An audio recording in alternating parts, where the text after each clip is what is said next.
نبينا وحبيبنا محمد صلى الله عليه وسلم وعلى آله وأصحابه ومن سار على نهجه إلى يوم الدين. أما بعد،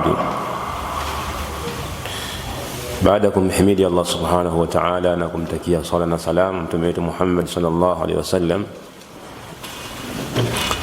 Tunamshukuru Allah subhanahu wa ta'ala ambaye ametuhuisha baada ya kutufisha, na kwake ndiko tutakapokusanywa, kama ilivyo katika dua maarufu. Mtu anapokuwa ameamka anamshukuru Allah subhanahu wa ta'ala kwa neema ya kuamshwa na kusema alhamdulillahi alladhi ahyani ba'da ma amatani wa ilayhi an-nushur. Hii ni katika kushukuru neema ya Allah subhanahu wa ta'ala aliyekurejeshea uhai baada ya kuwa aliuchukua. Kwa muda huu tukumbushana kidogo kwa dakika chache jambo ambalo ni muhimu sana kwa kila Muislamu, bali ni jambo ambalo alitakiwa awe nalo kila mwanadamu, kwa sababu ambaye hana hili jambo yupo katika shari. Ambaye hana jambo hili yupo katika shari, na kila ambaye analo basi anatakiwa amshukuru Allah subhanahu wa ta'ala na alitumie vizuri hili jambo. Jambo hili ni lipi? Hili jambo ni jambo ambalo linawatoa watu katika miji yao, wanaacha mambo waliyozoea, wanaacha wake zao, wanaacha marafiki, wanaiacha miji yao, wanakuja sehemu ambapo hawajapazoea, wanakutana na watu ambao hawajawazoea kwa ajili ya jambo hilo. Nalo si jambo lingine isipokuwa ni jambo la ilmu, ni jambo la kujifunza elimu ya dini ya Allah subhanahu wa ta'ala. Bila shaka katika nyinyi hapa mmetoka mikoa mbalimbali, au ndani ya mkoa huu mmetoka wilaya au vitongoji au vijiji mbalimbali, mmekuja kwa ajili ya jambo hilo. Hiyo peke yake inaonyesha umuhimu wa jambo hili. Lakini ndivyo ambavyo ilivyokuwa katika historia. Wanachuoni walikuwa wakitoka katika miji mbalimbali kwenda kutafuta ilmu, kuonyesha umuhimu wake.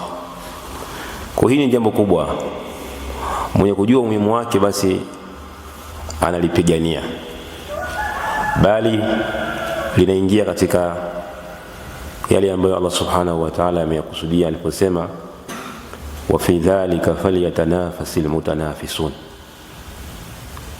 Katika hilo, yani jambo la pepo ambalo kila mtu analitaka, basi washindane wenye kushindana.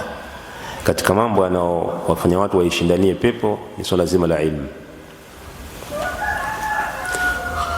Miongoni mwa mambo ambayo yanaonyesha ubora na ukubwa wa mtu mwenye jambo hili ni maneno ya Mtume Muhammad sallallahu alaihi wasallam katika hadithi ambayo ni muttafaqun alayhi, iliyopokelewa na Muawiya ibn Sufyan radhiyallahu anhu aliposema man yuridillahu bihi khairan yufaqihuhu fi din.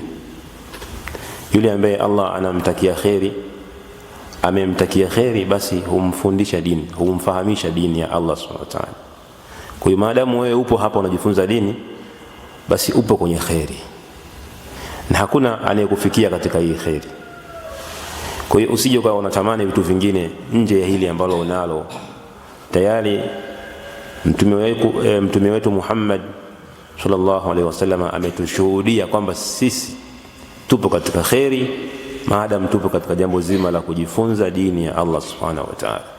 Na hakuna ibada nyingine iliyokuwa bora na kubwa na nzito ambayo mtu ataikimbilia na kuifanya ikaizidi ibada hii ya ilmu. Imam Ahmad rahimahullahu ta'ala katika maneno yake maarufu anasema al-ilmu la ya'diluhu shay'un in sahhat niyyatuhu, kwamba elimu hakuna kitu ambacho kinalingana nayo katika ubora, katika malipo, katika kuzieneza kheri na kila kitu. Hakuna ibada inalingana na elimu ya dini. Lakini kwa sharti akasema in sahhat niyatu, ikiwa nia ya mtu alikusudia kutafuta ilmu itakuwa ni nia sahihi. Qila fa kaifa tasihhu niyatuhu, akawa Imam Ahmad yameulizwa ni vipi hii nia inakuwa sahihi, ili mtu apate ubora huo wa ilmu, nia yake inakuwa sahihi vipi? Akasema ayanu ya rafa al-jahli an nafsihi wa an ghairihi. Nia sahihi ya kutafuta ilmu ni mtu kunuia kuondosha ujinga kwake yeye mwenyewe, yani anaweka nia. Mathalan mtu anasoma sura al-Fatiha, anajifunza Qur'an mathalan, kipindi anajifunza anakuwa na nia kwamba mimi ninajifunza ili nijue kusoma ile malengo ya Qur'an, kwa sababu Qur'an ina malengo matatu. Lengo la kwanza la Qur'ani ni kuisoma na kuihifadhi, na lengo la pili la Qur'ani ni kuizingatia, tadabbur, kuzingatia yale ambayo yamo ndani ya Qur'ani, na lengo la tatu la Qur'ani ni kuifanyia kazi. Kwa hiyo mtu atakaposoma Qur'ani kwa haya malengo kwa ajili ya nafsi yake, basi wakati huo anakuwa amenuia kwamba aje amfundishe mwenzake naye aweze kuisoma Qur'ani au aweze kuihifadhi, lakini pia aweze kuzingatia yaliyomo ndani ya Qur'ani na aweze kufanyia kazi. Kwa hiyo atakayesoma kwa nia hii, huyu ndiyo amekusudiwa na maneno ya Mtume Muhammad sallallahu alaihi wasallam aliposema man yuridillahu bihi khairan yufaqihuhu fi ddin. Huyu ndo ana khairi, na huyu ndiye atakayebadilisha jamii. Atabadilisha familia yao kwanza, itakuwa wote wana khairi kwa sababu yake, lakini atabadilisha jamii kuanzia majirani zake, jamii yake. Huyu mwenye nia hii atakayefanya hivi. Lakini huyu ndiye atakayebadilisha wilaya, atakayebadilisha mkoa, atabadilisha nchi, mwisho wa siku atabadilisha dunia. Kwa sababu nyinyi mnakubali kabisa kwamba dini ya Uislamu kutokana na zile baraka zake, basi mtu mmoja tu anatosha kubadilisha dunia. Kwa hiyo mwanafunzi anayesoma dini anatakiwa awe na nia hiyo, kwa sababu ukiangalia Allah Subhanahu wa Ta'ala katika umma huu amemtuma Mtume Muhammad sallallahu alaihi wasallam aje ibadilishe dunia. Kamtuma na nani? Si peke yake? Alikuwa na nani? Peke yake. Leo hii dunia nzima ni Waislamu, yani sikusudii wote ni Waislamu, lakini dunia, kona za dunia zote kunapatikana dini ya nini? Ya Uislamu. Lakini ni kazi ya watu wangapi? Inarejea kwa nani? Kwa mtu mmoja ambaye ni nani? Mtume Muhammad sallallahu alaihi wasallam.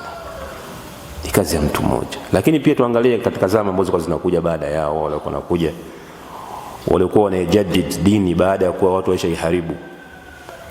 Tukiangalia mfano wa karibu sana ambao upo karibu yetu sisi ni mfano wa Sheikh Muhammad ibn Abdul Wahhab rahimahullah ta'ala, ambaye amezaliwa ni karne ya 11. Amezaliwa mwaka 1115. Hii ni karne ya 11, si ndivyo? Yani si zamani sana. Lakini Sheikh Muhammad ibn Abdul Wahhab amekuja kuishi katika zama ambazo ushirikina tayari ushaenea. Kama alipokuja Mtume Muhammad sallallahu alaihi wasallam akakuta watu wanaabudia masanamu, wapo wanaabudia miti, wapo wanaabudia mawe. Amekuta watu katika hali hiyo, wamepotea kabisa. Yeye mmoja ndio alipewa kazi hiyo ya kubadilisha mmoja. Kwa hiyo na wewe unaweza Katika jamii yako, inawezekana katika familia yenu wewe peke yako ndio unasoma dini, na mara nyingi ndio hivyo, mara nyingi ndio hivyo. Chunguza katika familia nyingi utakuta anayesoma dini mmoja. Lakini pia hata ukiangalia katika safari ya wale wanaosoma dini katika 100, utakuta ambao wako vizuri si wengi. Kwa hiyo hili jambo halihitaji wingi, hili jambo linahitaji taufiki ya Allah subhanahu wa ta'ala. Kwa Sheikh Muhammad ibn Abdul Wahhab alijaddid dini katika upande wa tauhid, na leo hii ndio tunaisikia al-Mamlakatu al-Arabia as-Saudia, mfalme wa kwanza ambaye alinusuru dini kupitia ilmu ya Sheikh Muhammad ibn Abdul Wahhab ambaye ni Sheikh Malik Saud. Kwa hiyo hii daula ya Saudia ikabadilika kutoka katika kuwa watu wanaabudia makaburi, ikaja kuwa ni daula ya tauhid kupitia dawa ya nani? Sheikh Muhammad Abdul Wahhab. La shaka kwamba lazima utakutana na misukosuko, lazima, na hiyo ni lazima, kwa sababu Allah subhanahu wa ta'ala ndivyo alivyosema, waja'alna minhum a'immatan yahduna biamrina lamma sabaru wa kanu biayatina yuqinun. Allah subhanahu wa ta'ala hawezi kumfanya mtu kuwa imam katika umma akawa kiongozi watu wakabadilika kupitia yeye, isipokuwa ni kutokamana na kwamba alikuwa na subira. Waja'alna minhum a'immatan yahduna biamrina lamma sabaru, yani pindi walipokuwa na subira. Wakanu biayatina yuqinun. Kwa kuna vitu viwili, lazima uwe na subira na lazima uwe na yaqini na yale ambayo Allah subhanahu wa ta'ala ameandaa. Upande wa matatizo uwe na subira, na upande wa raha uwe na shukrani. Zile neema unazopata mshukuru Allah subhanahu wa ta'ala. Kwa hiyo misukosuko ndio ilipatikana kama ilivyopatikana kwa Mtume Muhammad sallallahu alaihi wasallam. Kwa hili alihitaji maelezo mengi, lakini ndivyo ilivyo. Kwa hiyo wewe Muislamu ambaye Allah subhanahu wa ta'ala amekufundisha hii dini, ili uwe katika khairi, lazima uweke nia hiyo kwamba wewe unasoma kwa ajili ya kuondosha ujinga katika nafsi yako na kwa ajili ya kuwafundisha wengine. Ukishakuwa na nia hiyo, basi na yale yote yanayohusika na hiyo safari yako yanaingia kwenye hiyo nia. Usije ukarudi nyuma kwa misukosuko. Hiyo nia yako itakuwa bado ijawa imara. Pia hili swala la ilmu ni swala ambalo Allah subhanahu, Mtume Muhammad sallallahu alaihi wasallam ameahidi kwamba mwenye kusoma hii ilmu, yani akawa na njia ambayo anaitumia kuisoma ilmu hii ya dini, basi huyo mtu ni sababu kwake yeye kufanyiwa wepesi wa kuingia peponi. Na ndio malengo ya kila mtu. Kila mmoja wetu yupo katika dunia hii anatamani aingie katika pepo ya Allah subhanahu wa ta'ala. Kwa hiyo katika njia rahisi ya kumfanya mtu aingie peponi ni kutafuta njia maalum ya kuisoma dini. Na hili swala zima la mtu kuingizwa peponi kwa sababu ya kusoma dini, hili si kama lile la mwanzo la mtu kuibadilisha dunia kwa subira yake na ile khairi ambayo alikuwa nayo. Hili lina nafuu kidogo. Maana yake hapa anaingia aliyefikia daraja la juu akawa imamu au akawa mwanachuoni, lakini pia anaingia hata yule ambaye hata darasani haelewi, pia anaingia katika hili. Lakini yeye hajakata tamaa ya kusoma, anaendelea kusoma. Anasema Mtume Muhammad sallallahu alaihi wasallam katika hadithi ambayo ipokelewa na Imam Muslim, man salaka tariqan yaltamisu fihi ilman sahala Allahu lahu bihi tariqan ila aljanna. Yule ambaye atapita njia akawa anatumia njia hiyo kutafuta ilmu, basi Allah subhanahu wa ta'ala kwa njia hiyo atamfanyia wepesi wa kuingia peponi. Kwa hiyo hapa haijalishi wewe una uwezo gani katika ile njia yako, unasoma, yani una uwezo gani wa kusoma, unaelewa kiasi gani, haijalishi. Hata kama ni mdhaifu kiasi gani darasani, maadamu upo katika njia ya kutafuta ilmu, basi wewe ni sababu ya kuipata pepo ya Allah subhanahu wa ta'ala. Na kila mmoja ana njia yake, fattaqullaha mastata'tu, kila mmoja ana njia yake ya kutafuta elimu. Kuna mwingine wepesi wake ni kuja kukaa bweni kama hivi, katika nadhani wanakaa bweni wanakaa bweni aiyo kama nyinyi vile. Hii ni njia ya kutafuta elimu. Kuna mwingine anatoka kwao anakuja hapa anasoma na rudi, hii ni njia pia. Kuna mwingine hana muda wa kukaa muda mrefu hapa, atakuja kila magharibi anahudhuria darasa za mashaikh, hii ni njia. Kuna mwingine baada al-fajr, kuna mwingine baada ya hapo, kila mtu na wepesi wake. Kuna mwingine hawezi kabisa kuhudhuria moja kwa moja kwa mwalimu, anasoma kwenye mitandao, na huu ndio wepesi wa zama hizi. Mtu akawa anafundishwa na mashaikh ambao wanafahamika, wanaaminika kupitia mitandao. Hii ni njia pia, maadamu mtu itamnufaisha na atalazimiana nayo. Na Mtume Muhammad sallallahu alaihi wasallam anasema, ahabbu al-a'mali ila Allahi adwamuha wa in qalla, kwamba matendo ambayo Allah subhanahu wa ta'ala anayapenda sana kwa mja baada ya matendo ya faradhi, ni yale ambayo mtu anayadumisha haji, hata kama yatakuwa ni kidogo. Yani hata kama wewe utakuwa kila siku unasoma tu mstari mmoja, lakini ndio desturi yako hiyo, basi hilo jambo linapendeza sana kwa Mola wako sana, hata kama ni kidogo, kuliko yule anayesoma afu anaacha.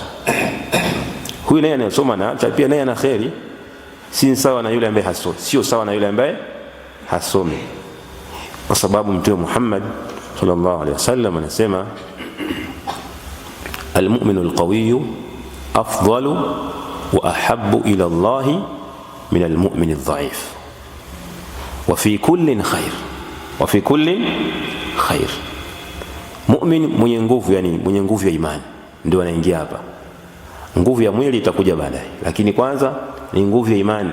Almu'minu alqawiyyu, mu'min mwenye nguvu ya imani, ambaye ana uwezo mkubwa wa kupambana na matamanio ya nafsi yake, kupambana na shetani, kupambana na vishawishi, akawa ni maridadi katika kusimamia ratiba zake. Akikusudia kuhifadhi juzuu, basi itaisha. Akikusudia kusoma kitabu fulani, basi kitaisha. Akikusudia kufanya jambo fulani, basi analifanya na analimaliza. Huyu ni mu'min qawiyul iman, mu'min ambaye imani yake ina nguvu. Huyu ni afdal, ni bora zaidi. Wa ahabbu ila Allah, na Allah anampenda zaidi huyu, min almu'min adh-dha'if, kuliko mu'min ambaye yuko chini ya huyu, yani sifa yake iko chini hapa, anasoma mzembe kidogo, anasali swala za sunna, mara leo kaswali kesho hajaswali, au anaswali lakini hivyo, yani akili imeshughulishwa, afikia vitu vya nje, hana uwezo wa kudhibiti akili yake ndani ya swala. Basi alimuhimu kwamba ana udhaifu katika utendaji wake wa ibada. Wote hawa wawili wana khairi, lakini wa kwanza ni bora zaidi. Kwa hiyo tukasema kwamba anayesoma na acha ni bora kuliko asiyesoma. Huyu naye anayesoma na acha ana khairi kuliko yule ambaye hasomi. Na nukta ya mwisho ya kumalizia, au kabla ya mwisho, tuangalie faida kubwa ambayo anaipata mtu anayesoma dini, kubwa sana. Tukiangalia katika ibada hizi ambazo tunajitahidi tunazifanya, malipo yake huwa yanaishia hapa duniani, yani ukishakufa ndo khalas. Lakini elimu ni miongoni mwa ibada ambazo hata mtu akifa anaendelea kulipwa, yani hata kama umekufa bado zile thawabu za ilmu yako zinaendelea kukufikia ukiwa wewe upo kaburini. Katika mambo matatu ambayo Mtume Muhammad sallallahu alaihi wasallam ameyataja katika hadithi ambayo imepokelewa na Imam Muslim, kwamba idha mata al-insanu inqata'a anhu amaluhu illa min thalatha, kwa mwanadamu akifa basi thawabu za matendo yake huwa zinakatika, halipwi tena. Kama ulikuwa na swali, basi ndio mwisho hapo. Kama ulitoa zaka, ndio mwisho. Kama ulifanya haji, ndio mwisho, na mengineyo katika matendo. Lakini kuna matendo aina tatu ambayo bado mtu ataendelea kulipwa hata kama akafa. Akasema Mtume Muhammad sallallahu alaihi wasallam, sadaqatun jariyah, ni sadaka inayoendelea, yani bado inaendelea kunufaisha watu. Kama vile mtu kuchimba kisima cha maji, na hakuna sadaka iliyokuwa bora zaidi katika sadaqat kama sadaka ya maji. Watu wakawa wanakunywa maji, wananufaika na yale maji. Ima umechimba kisima kwa ajili ya watu kunywa maji, au umechimba kisima msikitini, watu wanatumia kushika udhu, kuoga, kufanyaje na mfano wake. Bila shaka haya manufaa ya maji yanaweza kawa yanaendelea aliyakuwa huyu muhusika hayupo duniani. Kwa hiyo maadamu wale watu wananufaika na haya maji, wewe unaendelea kupata faida. Kwa kadri ambavyo manufaa haya ni makubwa, ndivyo ambavyo na malipo yako wewe yanakuwa makubwa. Ukiwa upo kaburini, matendo yako yanakufikia huko. Na ya pili akasema au ilmin yuntafa'u bi, na hapa ndio mahalu shahid, au elimu ambayo watu wananufaika kwayo. Ilmu ya manufaa hapa hasa ni elimu ya dini, ndio elimu ambayo ina manufaa qat'an, yani kwa kukata, inamnufaisha mtu katika dunia na akhira yake. Na faida kubwa ya elimu ya dini ni kumtengeneza mtu kiroho, yani akawa na tabia nzuri katika muamala wake yeye na watu, lakini katika nafsi yake pia akaishi maisha utulivu na akawa na mahusiano mazuri na Mola wake. Ama swala la riziki, hili swala la riziki ni swala ambalo lipo tu, la budda minha, yani maadamu upo hai lazima riziki yako utaipata, lazima. Kwa hiyo si sana mfano wa kukimbilia mtu kufanya kazi kwa ajili ya kunufaisha watu au kwa ajili ya kupata riziki, si sana kama jambo zima la dini. Kwa sababu kusoma ilmu za kidunia hii ni faradhu kifaya, si faradhu ain, ni faradhu kifaya. Pia katika baadhi ya ahwali, mfano Waislamu wakawa wanahitajia daktari, basi lazima patikane daktari. Akishapatikana daktari inatosha, watu wengine sio lazima wausomee huyo daktari. Au Waislamu wanahitajia rubani, Waislamu wanahitajia injinia wa umeme nini, basi akipatikana khalas, au wengine hawalazimiki. Kama ilivyokuwa kwenye dini pia, ilmu nayo imegawika, kuna ambao ni fardhu ain, kuna ambao ni fardhu kifaya. Lakini kwa ujumla ukiangalia manufaa ya upande wa ilmu ya dini, hata kama ni fardhu kifaya, manufaa yake yanawaenea Waislamu wote, tofauti na ilmu ya nini, ya dunia. Mfano mtu akiwa ni daktari, je, kila mmoja atanufaika na udaktari wake? Hapana, wanaweza kunufaika wachache tu.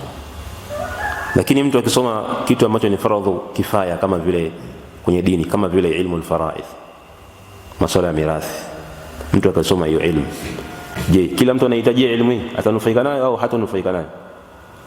Lazima atanufaika nayo, si ndivyo? Hiyo lazima mirathi yake gawiwe. Kwa kila mtu anahitaji ilmu ya dini hata kama ni fardhu kifaya, lakini sio kila mtu anahitaji ilmu ya dunia ya fani kwa kule kwa kwake ni fardhu kifaya. Kwa hiyo mpaka hapa unaona tofauti kabisa ni kubwa kati ya mtu ambaye anakuwa na ilmu nafi', elimu ya manufaa katika upande wa dini, na elimu ya manufaa katika upande wa nini, wa dunia. Kwa hiyo Mtume Muhammad sallallahu alaihi wasallam akasema, au ilmin yuntafa'u bihi, au elimu ambayo watu wananufaika kwayo. Mfano wa rais katika dini ni mtu kufundisha Qur'an, hasa katika jamii yetu hii Tanzania hapa. Mara nyingi mtu anakuwa na elimu kubwa sana, ni mtawasit sana. Hizi jamiati zimekuja tu miaka hivi karibuni, lakini ilikuwa mtu akishafika sana ndio kamaliza, ndio sheikh, si ndivyo? Ukienda huko katika vijijini huko unakuta mtu kafundishwa na shekha wake mpaka sura kadhaa tu hivi, ndizo anazojua hizo. alafu hapo yeye ndo anakabidhiwa nini? Msikiti, ndo anakuwa imamu, lakini pia ndo anakuwa ustadhi pale katika lile eneo, anafundisha watu. Bila shaka elimu yake ni ndogo, lakini je, ina manufaa au haina manufaa? Ina manufaa au haina? Ni makubwa sana, si ndivyo? Lakini hebu angalieni katika upande wa dunia, mtu akisoma mpaka darasa 7 anaweza akanufaisha jamii? Hazingatiwi. Mtu akisoma mpaka form 4 anazingatiwa kwamba awe mwalimu? Mara chache sana. Lakini yenyewe mpaka aende akaongeze sijui wanasema certificate kitu gani, ili akasomee kozi kama zile za kuwa mwalimu wa nasari, si ndivyo? Wanafanya hivyo.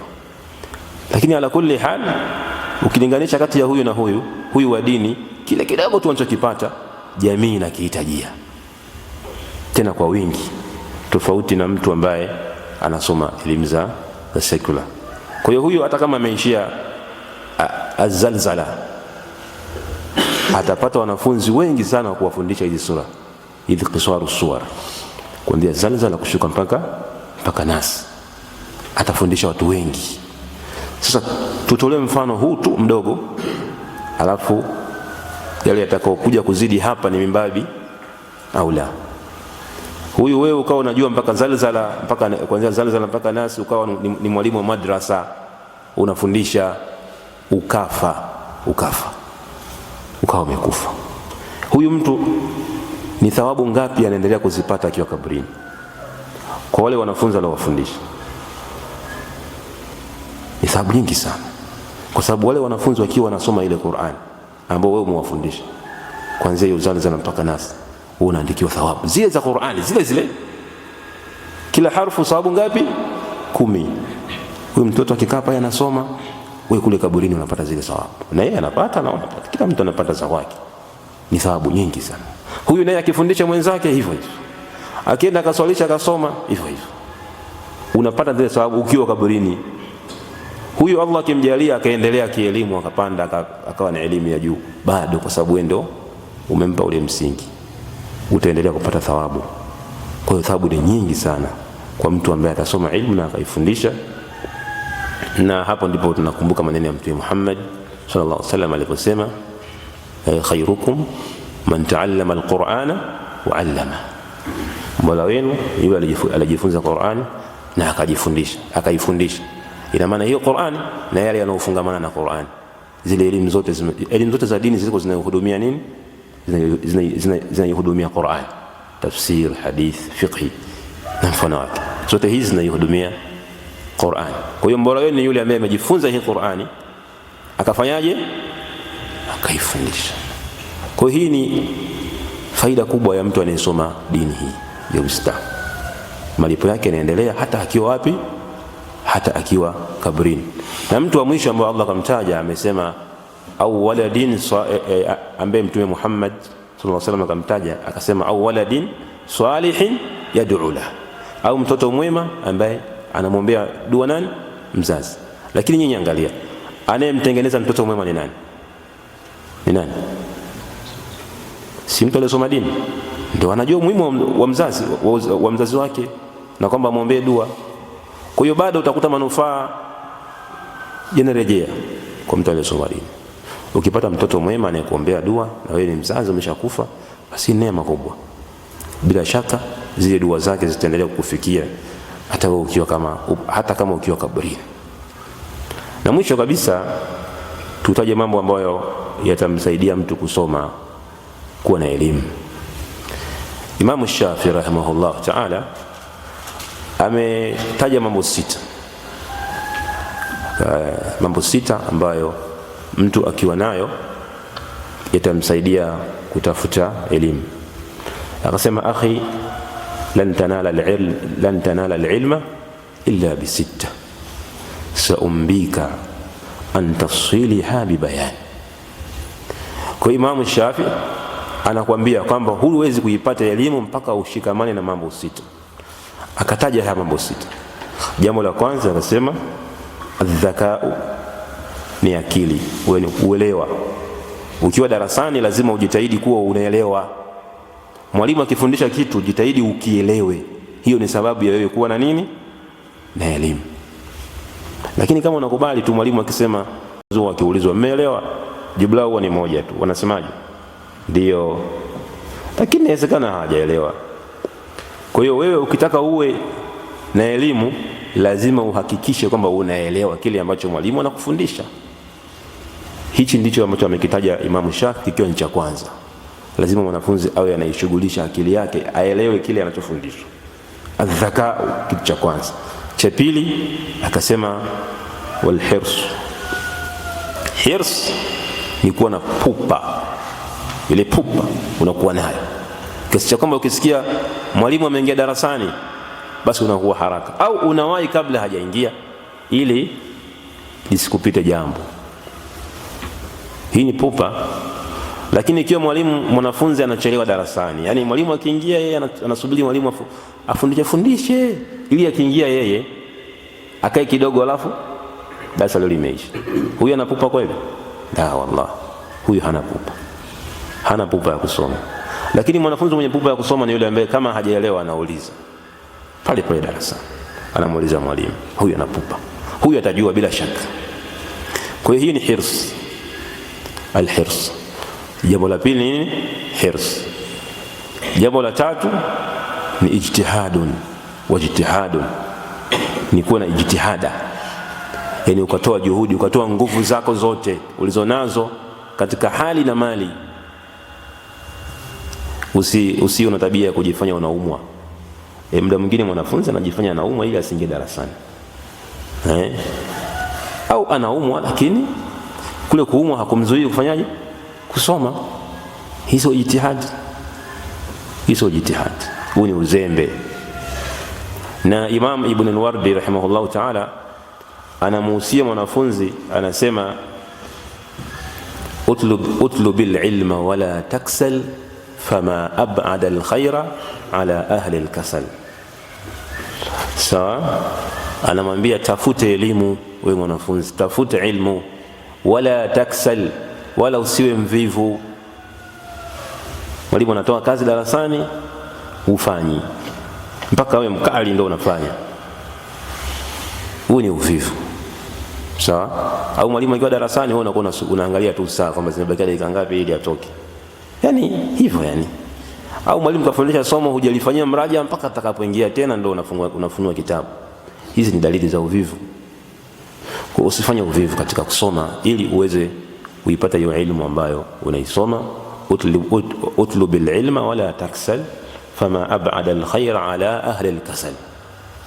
Yani ni umbali ulioje wa khairi kwa mvivu. Mvivu hawezi kupata khairi. Na sio kwenye elimu basi, kwenye kila kitu. Nani anampenda mvivu? Nani? Hakuna anayempenda mtu mvivu. Hivi nyewe mkimweka imamu, mkimweka muadhini mvivu, si mtoka machelewa kuswali kila siku? Si ndio? Kila siku mtoka machelewa kuswali kwa sababu ni mvivu. Ataadhini muda wa swala ushapita. Hivyo yani. Kwa hiyo hakuna anayempenda mvivu. Huyu ima khairi zichelewe kwake, ima khairi zichelewe au azikose kabisa. Huyu ndio mvivu. Na miongoni mwa uvivu ni mtu kusubiri kusoma siku za mitihani. Yaani mwanafunzi. Na huyu ni yule anayesoma siku za mitihani ndio unamuona anasoma. Hivyo huyu amekosa khairi. Kwa nini? Kama angesoma kabla ya mitihani sangekuwa anajua mambo mengi. Lakini amekuja kusoma amekuja kusoma siku za mitihani, na maana kwamba atajua baadhi ya mambo, lakini sivyo kama ambavyo kama angesoma kabla ya mitihani. Angefanya vile, bila shaka angepata khairi nyingi sana. Kwa hiyo hapo unaona maana ya kwamba fama ab'ada al-khayra ala ahli al-kasal. Khairi zinakuwa mbali na wewe kwa sababu ya ule uvivu. Kwa hiyo ijtihad, lazima mtu ajitahidi kuitafuta ilmu. Kitu cha nne alichokitaja alisema wal bulgha. Bulgha ni vitu ambavyo vinakusaidia wewe kusoma kama chakula. Na kwa sababu zamani walikuwa wanasafiri na kuta mtu anajitegemea mwenyewe, kwa lazima awe na chakula, lazima awe na vitendea kazi kama madaftari, kalamu, vitu kama hivyo. Kwa mwanafunzi lazima ajitahidi kwa kadri ya uwezo wake kuwa na vitu ambavyo vitamfanya asome. Na nyinyi kama nyinyi hapa wanafunzi, hamna sababu ya kuwafanya msisome, haipo. Sababu chakula kipo, madaftari mnayo, vitabu, walimu wapo, walillahi alhamd. Kwa kimebakia nini? Kimebakia wewe tu. Na kitu ambacho huwa napenda sana kuwahusia wanafunzi wenzangu, hizi zama tofauti na zamani.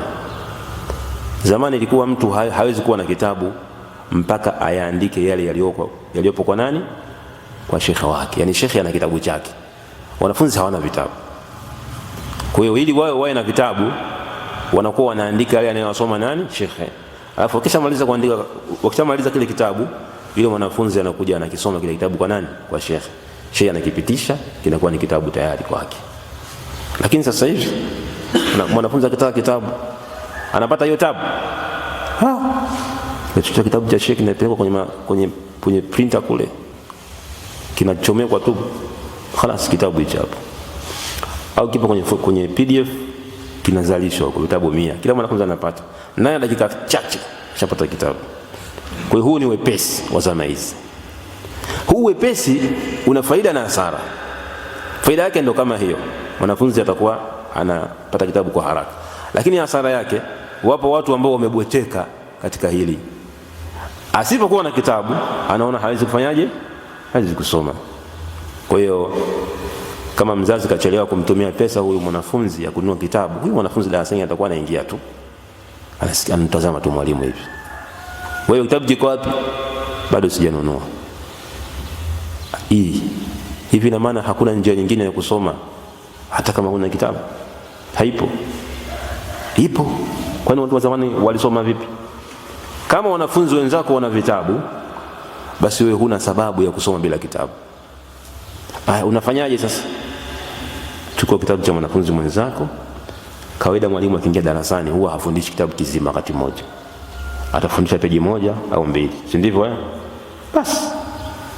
Na kipindi mara nyingi inakuwa hakipo kila siku, inakuwa inapishana. Kwa hiyo utakachokifanya wewe mwanafunzi, kwa sababu una jitihada, una hirsu, jitihada, si mzembe, kama tulitanguliza mwanzo kusema, chukua kitabu cha mwenzako yule, andika zile kurasa 1 au 2 au 3 ambazo unajua mwalimu akija darasani atafundisha hizi, hatozidi hapo. Je, utasoma au utasoma? Utasoma. Tena utakuwa umpata faida ngapi? 2. Miongoni mwa njia ambazo zinathibitisha malumati kichwani kwa urahisi ni kuyaandika yale unayoyasoma. Yani unayaandika. Wewe umeandika, yule hajaandika, anasubiri tu mwalimu aje amwambie funua kurasa fulani, namba fulani, atakuwa anasoma hivi. Lakini wewe umeandika yale ya kwenye kile kitabu umeandika. Kwa hiyo wewe unajua kitakachokuja kusomeshwa na mwalimu kabla hajafanyaje? Hajaingia darasani. Kwa sababu umekisoma na umekiandika. Yule anasubiri tu kufunua hivi. Hivi nani atakuwa na faida zaidi katika kwa wewe na yule mwenye kitabu? Nani? Si ni wewe ambaye ulikuwa kuna kitabu? Na unaweza kujua changamoto ambazo utamuuliza mwalimu kipindi atakapokufundisha. Njia ya kusoma ni mwanafunzi kurejea somo kabla hajaenda kufanyaje? Kulisoma, ili ajue kwamba hivi hapa mwalimu ataelezaje hapa. Kwa hiyo kipindi mwalimu anafundisha, mwanafunzi anamsikiliza, anasubiri ile nukta ambayo yeye ilimsumbua. Akifika pale mwalimu akaeleza, basi ashajua. Sawa? Hii hali haiwezi kupatikana isipokuwa kwa mwanafunzi aliyefanyaje? Aliyepitia kwanza yale ambayo mwalimu atakuja kuyafundisha.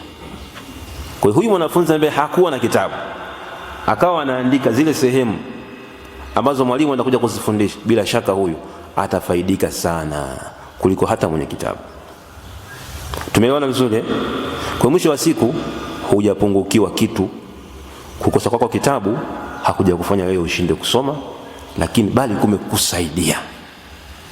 Tutakuja kusoma katika ile matini yetu ya al-qaidatu fi sabr, tutajua faida za muumini anapopewa mitihani. Miongoni mwa mitihani ni wewe kuwa wenzako wana vitabu afu wewe huna, si ndivyo? Kuna faida hapo, kuna faida ambayo Allah ameikusudia kwako wewe, lakini wewe haujui kama ni faida. Unaona kama vile ni hasara, unaona kama vile ni shari. Tayib. Kwa hiyo jambo la ngapi hilo? La 4, bulgha. Jambo la 5 akasema wa suhbatu ustadhin wa suhbatu ustadhin, na kusuhubiana na nani? Na ustadhi. Ina maana elimu yako wewe, elimu ukitaka elimu ichukue kwa mwalimu. Faida kubwa za kuchukua elimu kwa mwalimu, utachukua kitu sahihi. Lakini faida kubwa ya kuchukua kitu kwa mwalimu, utafupisha umri wa kusoma. Yani manake mtu akisoma kwa mwalimu, mwalimu anakuwa amesoma vitabu vingi sana. Mwalimu anapokuja darasani kufundisha, sio kwamba anakuwa amesoma kile kile anachokufundisha wewe, anakuwa amesoma vitabu vingi huko. Kwa akija kufundisha pale, anakupa faida ambazo zinatoka katika sehemu nyingi. Lau kama ungekuwa wewe mwenyewe ndio unajisomea, basi ungetumia muda mrefu sana kuyajua yale yote. Lakini mwalimu anakukusanyia vitu kutoka huku na huku na huku, anakuletea pale katika muda mchache. Ni faida ya kusoma kwa nani? Kwa mwalimu, faida. Lakini kusuhubiana na ustadhi kuna lazimiana pia kumfanyia subira, kwa sababu walimu wanatofautiana. Kuna walimu ni walaini, kuna walimu ni wagumu, si ndio? Aiwa. Na hapo katika maneno ya Imam Shafi ambaye anasema wasbir ala murri aljafa min muallimin. Imam Shafi anakuambia kufanya subira kutokana na yale machungu ya ule ugumu wa mwalimu wako. Fanya subira, sababu kuna khairi zinapatikana pale. Kile unachokikusudia kinapatikana, si ndivyo? Basi fanya subira mwalimu. Mwalimu usimtukane, bali mkirimu, mheshimu, usimdharau. Miongoni mwa sababu za kukosa elimu kwa mwalimu ni kumchukia mwalimu. Siku zote nafsi waga inakuwa nzito kuchukua khairi kwa mtu ambaye haimpendi, si ndivyo hivyo? Ukishamchukia mtu tu basi ni kama vile umefunga mlango wa khairi baina yako wewe na nani? Na yeye.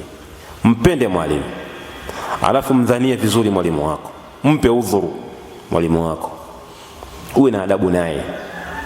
Inatokea mwalimu anaweza akakosea katika kufundisha, na lile kosa mwanafunzi akaligundua, basi huyu mwanafunzi kama ana adabu atamrekebisha mwalimu wake kwa adabu, si ndivyo? Kama huyu mwanafunzi hana adabu, ndio utaona hapo katika upande ule kapata sehemu ya kupitia, na hapo ndipo utovu wa nidhamu wa mwanafunzi unadhihirika katika hali ile. Na ndiko hizi tabia, huu ulimi huu waga huwa unaelezea yaliyomo ndani ya vifua vya watu. Kwa hiyo namna ambavyo watakapozungumza ile wanafunzi kumrekebisha mwalimu wake, utajua kabisa kwamba huyu mwanafunzi ana chuki na huyu mwalimu, ambayo ilikuwa imejificha, imedhihirishwa na matamshi aliyotamka. Kama mwanafunzi alikuwa na adabu, mwalimu anampenda mwalimu, anamheshimu, utamsikia namna atakavyozungumza yale maneno kipindi anamrekebisha nani? Mwalimu wake. Yote hii ni mitihani Allah huwa anaileta, ima kwa mwalimu mwenyewe kwa lengo la kupima ikhlasi yake, au kwa wanafunzi kwa lengo la kupima ikhlasi zao pamoja na adabu zao kwa walimu wao, liyamiza alkhabitha min at-tayyib, ili Allah aweze kuchuja kijulikane kizuri ni kipi na kibaya ni kipi. Na hapo ndipo mwalimu anachukua maamuzi kwamba mwanafunzi fulani hana tabia nzuri, mwanafunzi fulani hana tabia nzuri, kwa sababu ya yale aliyofanya pale yamedhihirisha. Hii ni Allah mwenyewe ndo anafanya vile, ili atofautishwe, ajulikane muovu ni nani na mwema ni nani. Sawa? Kwa hiyo hapo inachukuliwa hatua ya kinidhamu, ima arekebishwe tabia arudi kuwa katika tabia njema, au ichukuliwe hatua nyingine kama itashindikana, pelekwe sehemu nyingine akasome ambapo pengine yeye atabadilikia huko. Hilo jambo la ngapi? Tano. Jambo la sita na la mwisho, Imam Shafi anasema watulu zaman, kwamba miongoni mwa sifa za ilmu ni mtu kurefusha muda. Ni mtu, ilmu haichukuliwi haraka, yani wiki moja wiki mbili ushapata elimu. La, elimu inataka muda mrefu. Katika mambo ambayo ni kasumba ambayo tunazo sisi, hizi kasumba, elimu ya dini katika elimu zinadharauliwa sana. Yani mtu ukimwambia kwamba ninasoma dini, anakuuliza unasoma miaka mingapi? Ninasoma miaka 5. Miaka 5 unasoma nini huko kwenye dini? Kuna watu wanajua kwamba ukishasoma Qur'ani ukaimaliza umemaliza dini. Si ndivyo hivyo ndivyo wanapojua. Ndio maana hawana hata mpango na dini yao. Hawajui huku kwenye elimu ya dini kwamba ni jambo pana, linahitaji muda mrefu. Lakini muulize yeye huko kwenye sekula yake anasomaje? Muda mfupi. Ataanza nasari miaka 2 3. Hajachukua msingi wa miaka mingapi?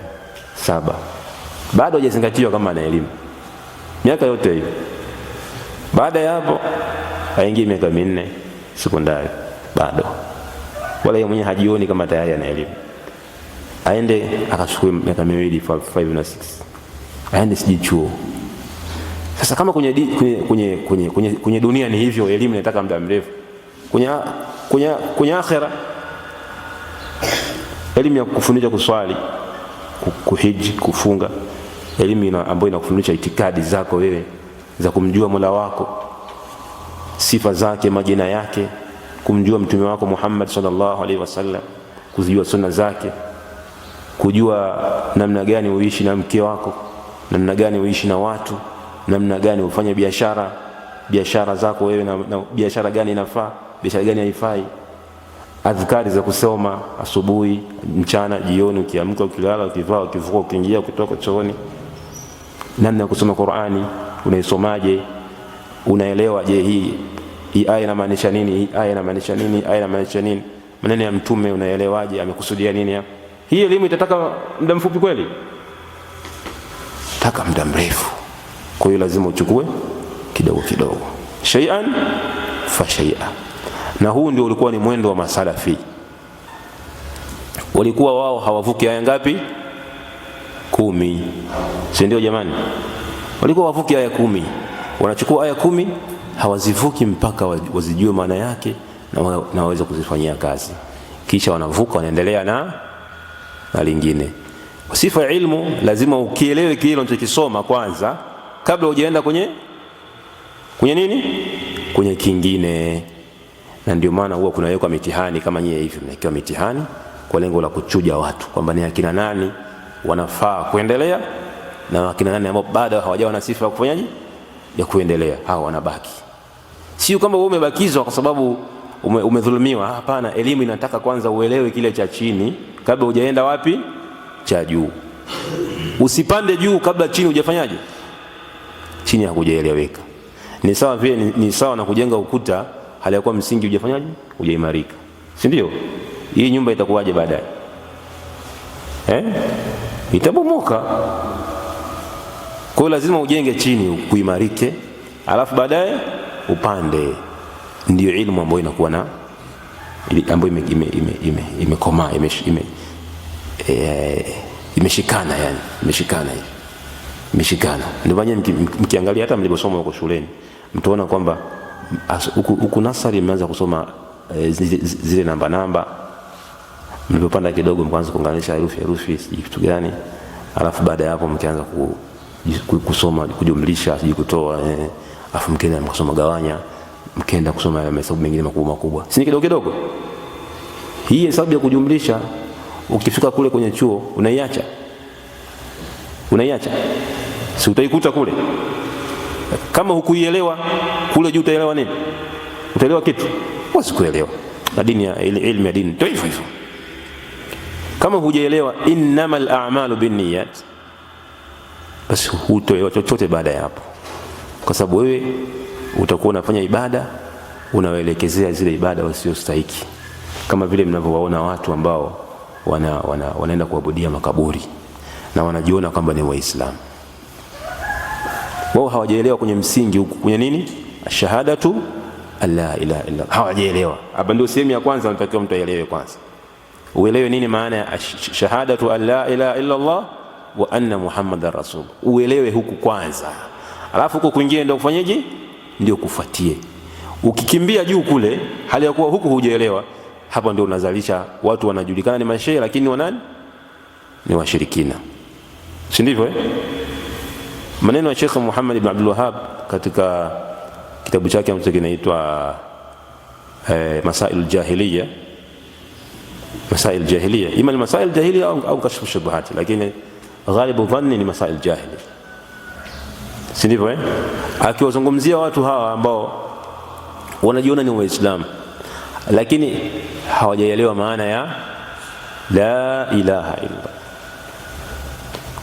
Katika maana ya maneno yake anasema inastajabisha sana kwa mtu ambaye anajiona ni Muislamu alafu Abu Jahal, si mnamjua Abu Jahal ambaye alikuwa ni mshirikina,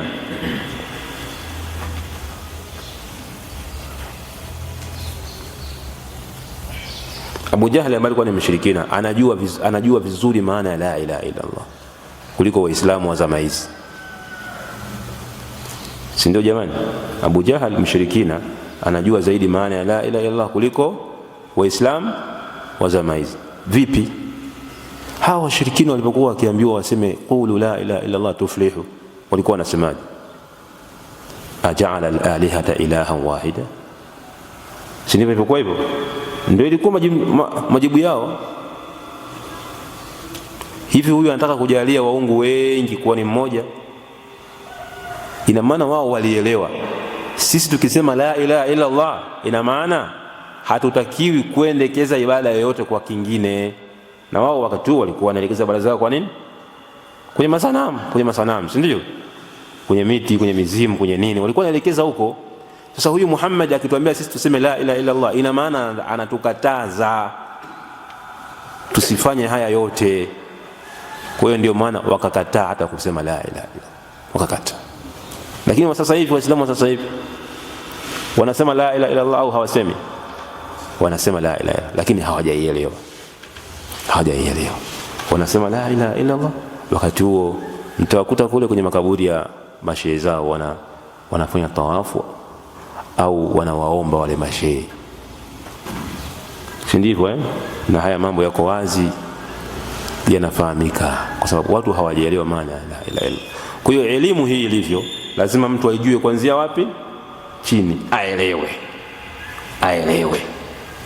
Alafu baadaye ndio afanyeje? Apande juu. Mfano wa mwisho, mmoja katika mashaikh alikuwa akiwafundisha sana, hichi kisa kinasimuliwa sana na mashaikh. Alikuwa anafundisha wanafunzi wake, anawakazia sana kwenye tauhidi. Sana mpaka wanafunzi wakachoka. Kaambia bwana shehe, sisi tumeshaelewa tauhidi. Kila siku tauhidi, tushaelewa. Basi ndio shaka hapa mtihani ili awapime kama wameelewa hii tauhidi. Akawasimulia kwamba kuna mtu mmoja alimbaka, sikumbuki alimbaka mama yake au alimbaka nani, wala yadh billah. Alifanya uzinifu wa wazi. Wale watu mioyo yao ililipuka kusikia zile taarifa. Sawa? Ililipuka. Jambo la ajabu sana linastajabisha. Basi siku nyingine akaja akapata taarifa nyingine ya kwamba kuna mtu alifanya ushirikina. Sikumbuki kwa sababu kisa ningesia zamani. Lakini kwa ujumla ni kwamba aliwaelezea kwamba kuna mtu alifanya nini? Shirki. Ima alichinja kwa ajili ya mizimu au kuna kitu alifanya cha ushirikina. Wakalipokea lile jambo wala hawakushtuka sana kama vile waliposhtuka kipindi waliposikia kuna mtu kafanya zina. Hivi mnaelewa vizuri? Lakini sasa tuulizane maswali. Dhambi la zina na dhambi la ushirikina ni lipi ambalo linatakiwa mtu akisikia ashtuke zaidi? Ni dhambi gani? La ushirikina, si ndivyo? Lakini jamii zetu tukizungumzia jambo la ushirikina na jambo la uzinifu mkubwa kabisa, tafuta uzinifu mkubwa kabisa, ni jambo gani litawashtua watu? La uzinifu, si ndivyo? Ndio utashtua mioyo ya watu. Kwa hiyo wao hawajaelewa tauhidi. Tauhidi katika mioyo yao ina nafasi ndogo sana, lakini mambo mengine ambayo yanagusa heshima na haki zao, haya ndio wameyapa nafasi. Tauhidi ni haki ya nani? Ya Allah. Na uzinifu ni haki ya nani? Ya kiumbe, si ndio? Ni haki ya kiumbe hii. Huyu mzinifu kaziniwa mtoto wake au nani, heshima yake imeshushwa. Pamoja na kwamba ni dhambi wazi, lakini mwanadamu huyu anaona dhambi lilogusa heshima yake ndio kubwa zaidi kuliko dhambi lilogusa haki ya nani? Ya Allah subhanahu wa ta'ala. Mtu kama huyu ameelewa tauhidi, Sheikh akajua kwamba nyinyi kumbe tauhidi mjaelewa, akaendelea kuwafundisha tauhidi mpaka waielewe. Na hizi hali sisi tunazo, si ndio jamani? Tunazo. Huyu ni mfano, lakini hizi hali sisi tunazo. Mtu anakuwa mkali, kuna jambo linagusa heshima yake, lakini jambo likigusa dini, likagusa jambo haki ya Allah, anakuwa mkali. Bado hatujalielewa hilo. Kwa hiyo kwa haya na nahisi nimerefusha sana muda, naomba mnisamehe katika hilo. Naomba Allah subhanahu wa ta'ala atunufaishe kwa yale ambayo tumeyasikia. Allahumma allimna ma yanfa'una wanfa'na bima 'allamtana wazidna ilma. ربنا آتنا في الدنيا حسنة وفي الآخرة حسنة وقنا عذاب النار. وصلى الله وسلم على نبينا محمد وعلى آله وصحبه وسلم والحمد لله رب العالمين.